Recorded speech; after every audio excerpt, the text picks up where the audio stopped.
നമസ്കാരം, പ്രവാസി മലയാളിയിലേക്ക് സ്വാഗതം. സംസ്ഥാനത്ത് നിക്ഷേപം നടത്തുന്ന പ്രവാസികൾക്ക് ഇനി ഒരു ബുദ്ധിമുട്ടും ഉണ്ടാകില്ലെന്നും ഏതെങ്കിലും ഉദ്യോഗസ്ഥർ തടസ്സത്തിന് ശ്രമിച്ചാൽ കർശന നടപടിയെന്നും മുഖ്യമന്ത്രി പിണറായി വിജയൻ. ലോക കേരള സഭയുടെ സമാപന സമ്മേളനത്തിലായിരുന്നു മുഖ്യമന്ത്രിയുടെ ഉറപ്പ്. ഒറ്റത്തവണ പ്രീമിയം അടച്ചാൽ മാരക രോഗങ്ങൾക്ക് ചികിത്സാ സഹായം കിട്ടുന്ന ഇൻഷുറൻസ് പദ്ധതി പ്രവാസികൾക്കായി നടപ്പാക്കും. നിക്ഷേപങ്ങൾക്കും സ്വത്തിനും സംരക്ഷണം നൽകുന്ന മറ്റൊരു ഇൻഷുറൻസ് പദ്ധതിയും പരിഗണനയിലാണ്. കേരളത്തിന്റെ പ്രശ്നങ്ങളും സാധ്യതകളും ചർച്ച ചെയ്യാൻ പ്രവാസികളായ വിദഗ്ധരെ പങ്കെടുപ്പിച്ച് ഈ വർഷം ഗ്ലോബൽ ഹാക്കത്തോൺ സംഘടിപ്പിക്കും. പ്രവാസി പ്രൊഫഷണലുകളുടെ വൈദഗ്ധ്യവും നൈപുണ്യവും കേരള വികസനത്തിനായി ഉപയോഗിക്കുന്നതിന് പ്രത്യേക സമ്മേളനവും ചേരും.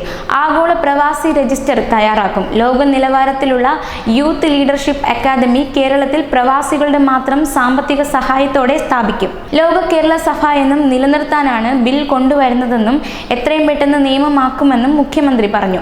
എല്ലാവരും ഒന്നിച്ചാൽ ലോക കേരള സഭ കൂടുതൽ ശക്തമാകുമെന്നും ആരെയും അകറ്റാൻ ഉദ്ദേശിക്കുന്നില്ലെന്നും സ്പീക്കർ പി ശ്രീരാമകൃഷ്ണൻ പറഞ്ഞു. പ്രതിനിധികളുടെ മുഖ്യ ആവശ്യങ്ങൾ ഇതായിരുന്നു: റേഷൻ കാർഡിൽ പ്രവാസികളെ ഉൾപ്പെടുത്താൻ പദ്ധതി കൊണ്ടുവരിക, സമ്പാദ്യം പ്രയോജനകരമായ രീതിയിൽ നിക്ഷേപിക്കാൻ പരിശീലനവും ബോധവൽക്കരണവും, പ്രവാസി എംപ്ലോയ്മെന്റ് എക്സ്ചേഞ്ച്, പ്രവാസികളുടെ കുടുംബത്തിനും ഇൻഷുറൻസ് പരിരക്ഷ, നിക്ഷേപ പദ്ധതികൾക്കായി ഏകജാലക സംവിധാനം, തലപ്പത്ത് IAS ഉദ്യോഗസ്ഥൻ, എല്ലാ സംസ്ഥാനങ്ങളിലും കേരള ഹൗസ്, പ്രവാസികൾ വിദേശത്തേക്ക് പോകുമ്പോഴോ തിരികെ വരുമ്പോഴോ വിമാനത്താവളത്തിൽ medical checkup, Norka mobile app, വിദേശത്ത് വിവാഹമോചിതരാകുന്ന വനിതകൾക്കും ഗാർഹിക പീഡനത്തിന് ഇരയാകുന്നവർക്കുമായി നിയമസഹായ കേന്ദ്രം, ഇതര സംസ്ഥാനങ്ങളിൽ വനിതകൾക്കായി ഡോർമെട്രി.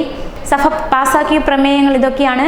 കേന്ദ്രത്തിന്റെ പുതിയ ഇമിഗ്രേഷൻ ബിൽ 2019 കരട് കൂടുതൽ ജനകീയ ചർച്ചയ്ക്ക് വിധേയമാക്കണം. അടിസ്ഥാന സൗകര്യ വികസനത്തിനായി നടപ്പാക്കുന്ന റീബിൽഡ് കേരളയിൽ പ്രവാസികൾക്കും പങ്കാളികളാകാൻ സൗകര്യം വേണം.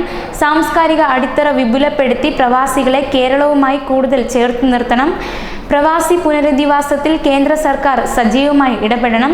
നമ്മുടെ സംസ്കാരം വരും തലമുറയിലേക്കും ഊട്ടിയുറപ്പിക്കാൻ ഉതകുന്ന പ്രവർത്തനങ്ങൾ വേണം എന്നിവയാണ്. കൂടുതൽ പ്രവാസി വാർത്തകൾക്കായി ഈ ചാനൽ സബ്സ്ക്രൈബ് ചെയ്യും.